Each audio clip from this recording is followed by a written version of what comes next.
Ja, ja, ich kann dich sehr gut hören. Könntest du uns mal sagen, was sich da abspielt? Ja, wir haben hier eine super Stimmung. Die Leute feiern hier, was das Zeug hält und können sich kaum beherrschen. Und hier habe ich auch schon mein erstes Opfer. Ein wunderschönes Mädchen. Hallo. Hi? Was machst du hier? So, als ob du nicht wüsstest, was ich hier mache. Ich feiere Yom Ha'atzmaut. Aha, okay. Was ist eigentlich dein Traum von einem perfekten Israel? Warte. Du meinst meinen Traum? Ja, deinen Traum. Du meinst wirklich meinen Traum? Ja, Meinst du das ernst? ja schon. Puh, also mein Traum. Lass mich mal nachdenken. Bitte, wir haben Zeit.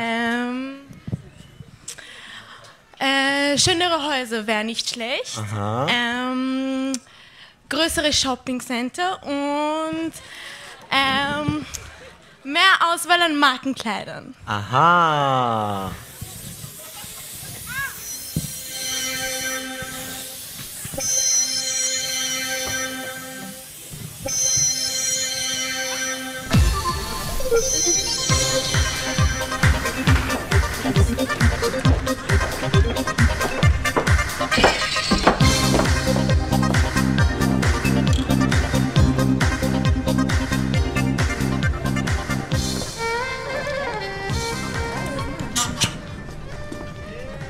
היי בנות, יש לנו ג'ינסים חדשים, מה זה יפים, חבל על הזמן, ככה נמוכים. לא, תודה, זה בסדר, אנחנו רק מסתכלות. טוב, תודה, אנחנו... לא, ככה נמוכים בגבות של אמא שלך, ככה. לא, תודה, אנחנו מסתכלות.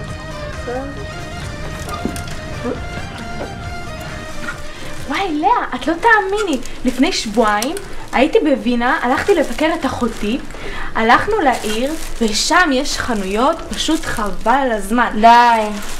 ופשוט יצאנו, ונכנסנו לחנות, שאלתי את המוכרת, קודם כל ראיתי שם תיק, כן? תיק שאני מחפשת כבר שבועיים, כן?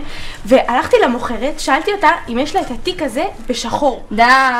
ומה היא עושה לי? היא עושה לי כן, יש לה. והכי קטע, היא נותנת לי את התיק הזה בחצי מחיר. די. כן, הייתי בהלם, חבל לך על הזמן. נשבעת לך. פשוט, אני לא יודעת מה להגיד, הייתי כל כך שמחה, וואו. יואו, די, נו די, סתמי כבר. כמה אפשר לדבר? די.